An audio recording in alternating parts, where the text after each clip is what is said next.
And hello, everyone. Derek here. I followed him on Facebook for a while now. A famous farmer. That's what I say. Hello. Good to see you. Well, let's not throw that famous word around, but thanks for having me. Well, you have like over 1 million people on your Facebook page and how did that all start before I get into anything? Were you just posting random stuff on Facebook and just it took Well, I started sharing my life as a dairy farmer online, and it's just grown. I started in 2016, and it's just been a slow grind, but it's definitely taken off. yeah, people love to see it. I mean, I have a 6 and 11-year-old, and every year I live in an area where there's farming. They go to the farm and on a Hmm. tour. And I don't know, do you get that there? Do you get tours or Oh yeah, yep. okay? Um, how long have you been doing this? You look young. Well, I'm 41, so thank you. I don't feel young most days. I am actually the fourth generation on the family farm, so I've since I was born, basically, I've Yeah. been doing something. And where are you at again for the people who don't know? Your Oregon? Yeah, Tillamook, Oregon. So if you see Tillamook dairy products in the stores, it is a farmer-owned co-op. So if you're buying products, you could be supporting my farm. Oh, good.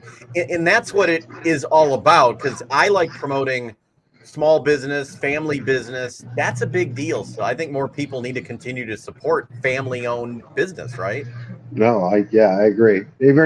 Maybe even not even family-owned, but community-owned co-ops, things like that, where the money is actually going to the people producing the food instead of the middlemen that are making all the profit. Exactly. So a family farm literally is a family. Like I know here in Saginaw County, Michigan, I know a couple families, the whole family's involved, right? Is that Hmm. what it is? The farming, is it a whole family thing? Oh yeah, my dad. That's so. Let's see. I think he's 74 now. Wow. He's still putting around every morning. He's the first person I talk to at 2:50 a.m. every morning still. So You wake up at around 3 a.m. yeah, I'm in the office before 3 a.m. every morning. And I was worried about waking you up at like 8 a.m. or 7 a.m. Your day was moving then. Now you're almost cutting into my nap time. So Oh, geez. Okay. Wow. So over no. your years of farming, there's been ups and downs. Oh yeah. Where are we at now when it comes to farming in America? Is Well, I'll it feels like we're going into about the same cycle we did right before the crash of '08. Because in '08, agricultural commodities crashed before anybody else did. oh, And if you talk to any farmers, the last few years have been pretty decent, pretty good. We've been paying the bills, and now this year, corn, soybeans, all the commodities have really just taken a major slide into the area we don't like to see them in. and I'm not an economist, but why do we know why that is? Is it just the overall economy?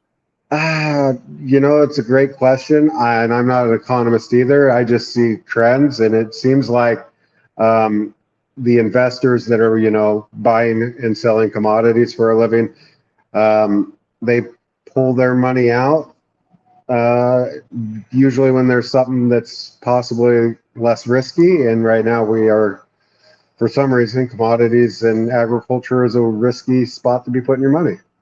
It feels like, and correct me if I'm wrong, I'm not in your world, but it seems like we're losing farmers, not passing away, but we're farming is just not as every year. It seems like in Michigan, we're losing the amount of farms.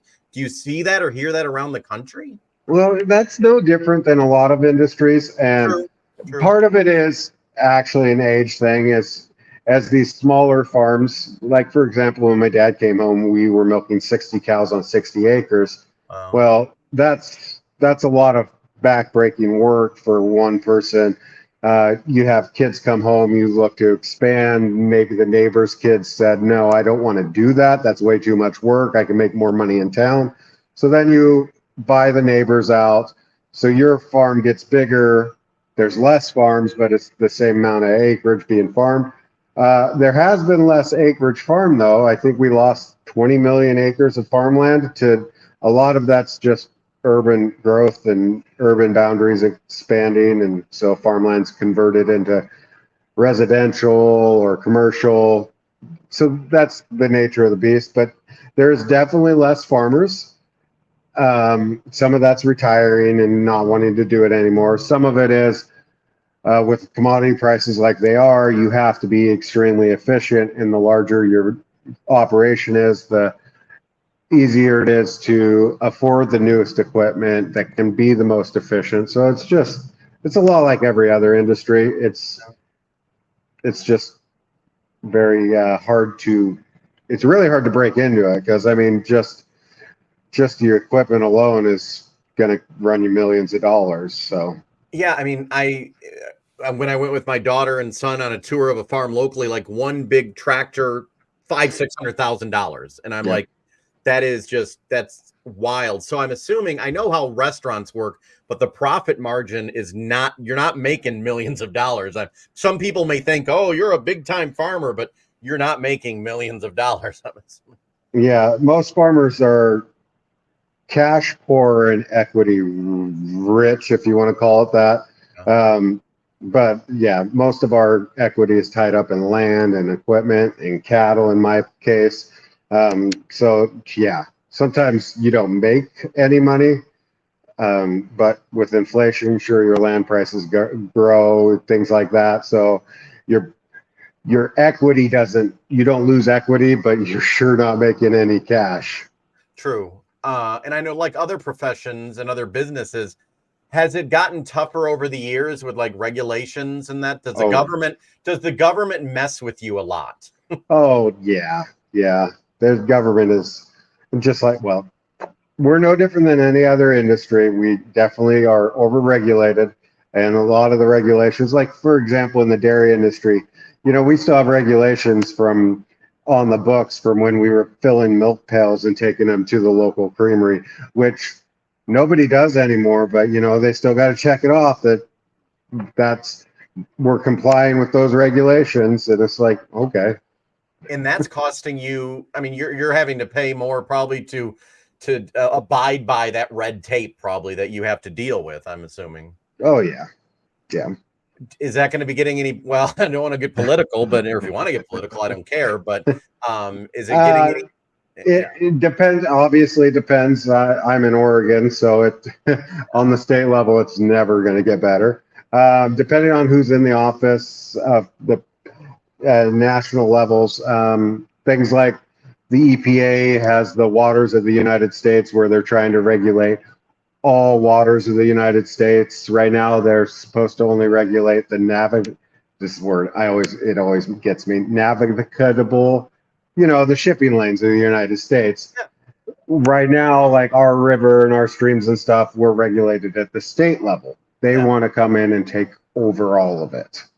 Now, could that impact how the cattle need to drink and so forth? Is that impacting how then you? Or is there maybe then new regulations that have to Oh come on yeah. board?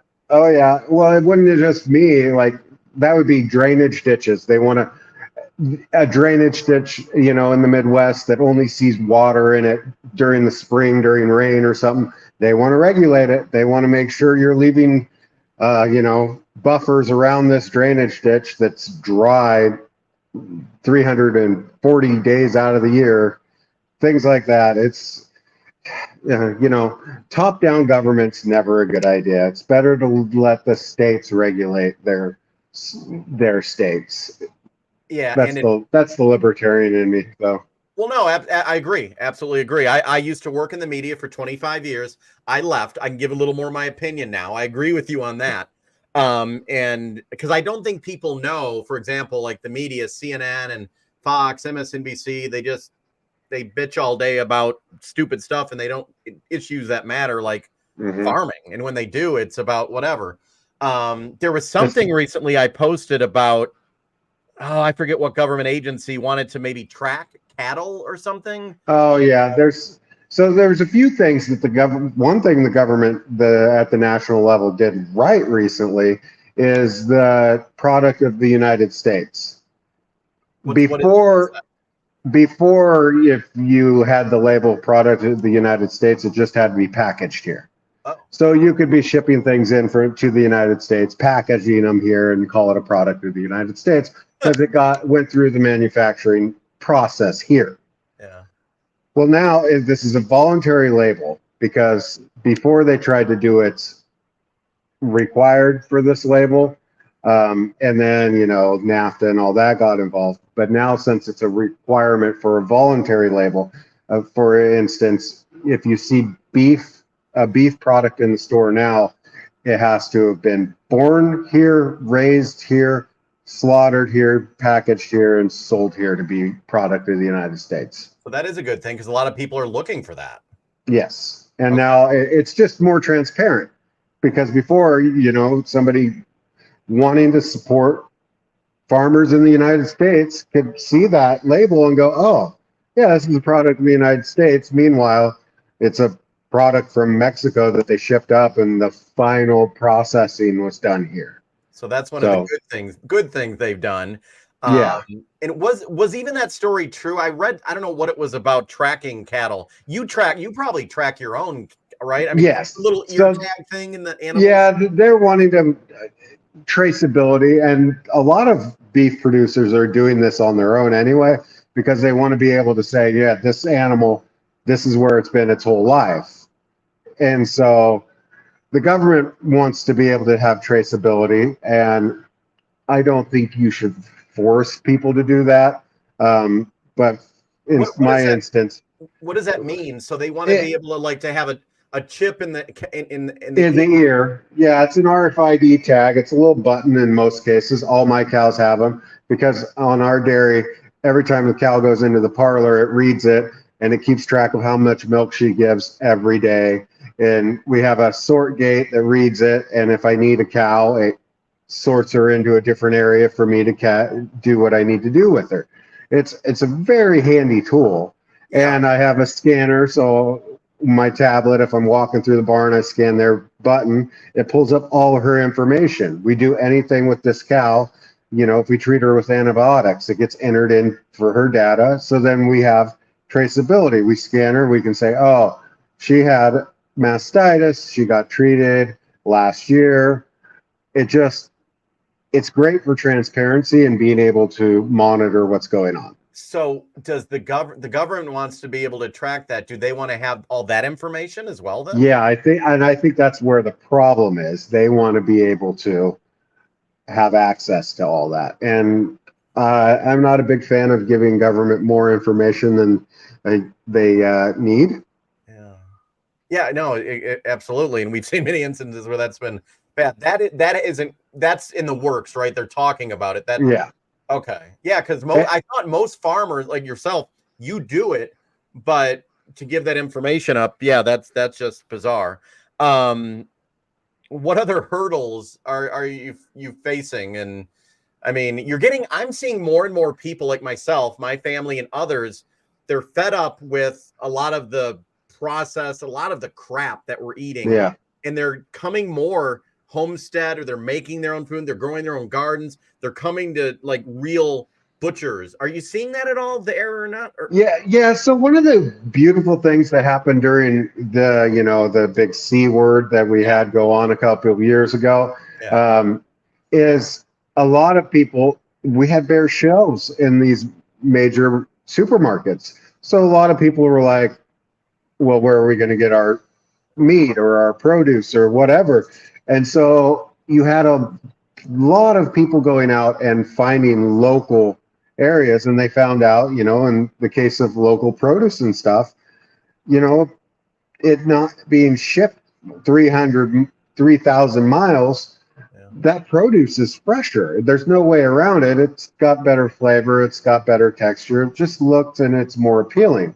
Yeah. And you're helping your local community. And you're seeing a lot more smaller meat, beef slaughter facilities going up. You're seeing a lot of smaller outlets where people can buy that full beef and have it sent to a local slaughter facility and get it.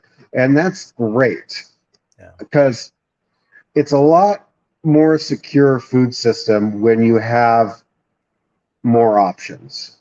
Yeah, And more options the better. More options the better. more options the better. Because if you have, well, during the COVID, we had one of the major meat manufacturers had one of their plants, like half their employees came down with COVID, and all of a sudden there's a shortage of beef because they're not able to keep up with demand. The same thing with the baby food or what, or Yes, baby formula. baby formula. Same. That's why. So yeah, that's and you know what? Honestly, since we've switched to going to the local butcher, it tastes so much better. Yeah.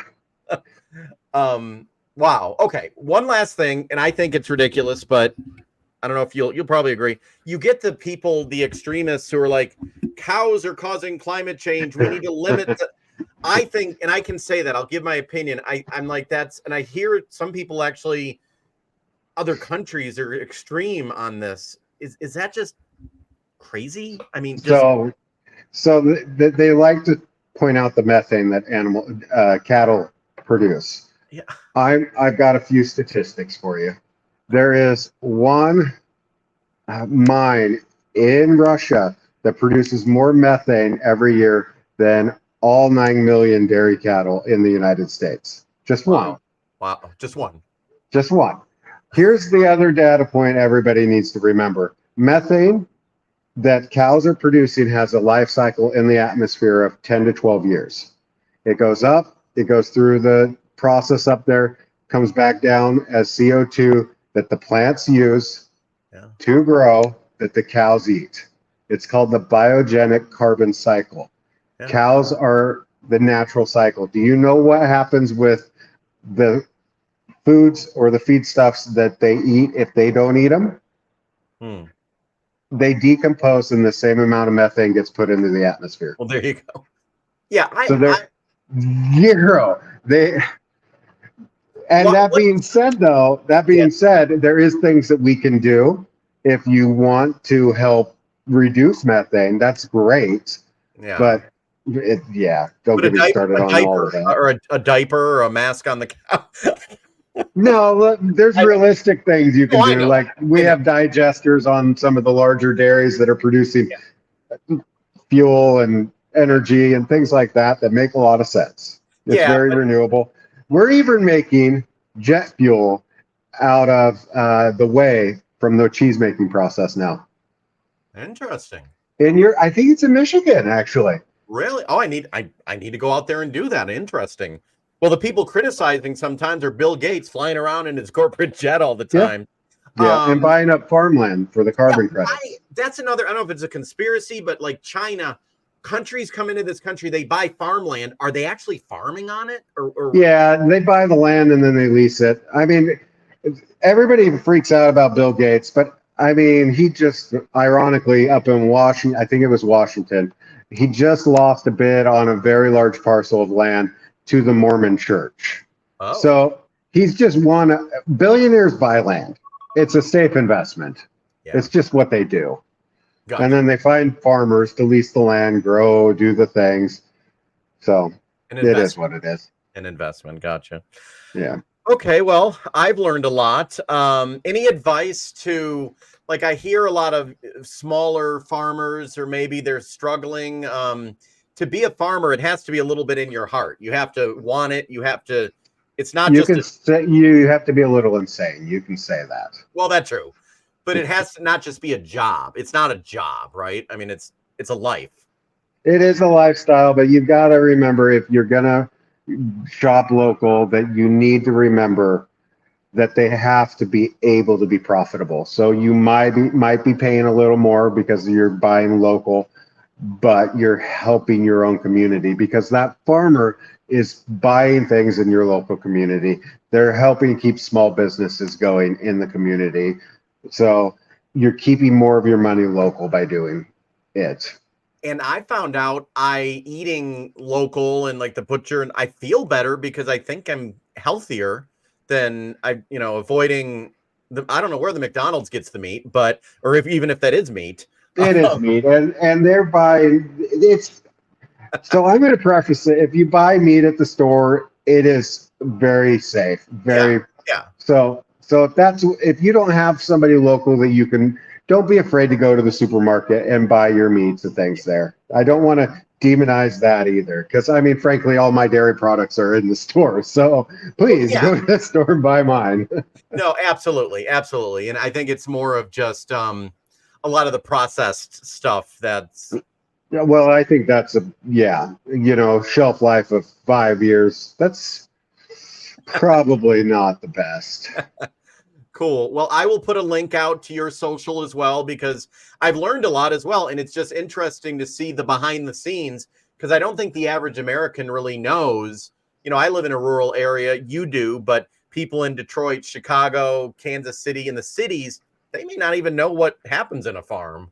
Yeah, you'd be surprised at some of the questions I get, or maybe you wouldn't be, but No, yeah, interesting. So, no, I appreciate you taking the time, and I'll put your links out there. And yeah, thank you very much. thanks for having me. Okay, go take that nap. I will.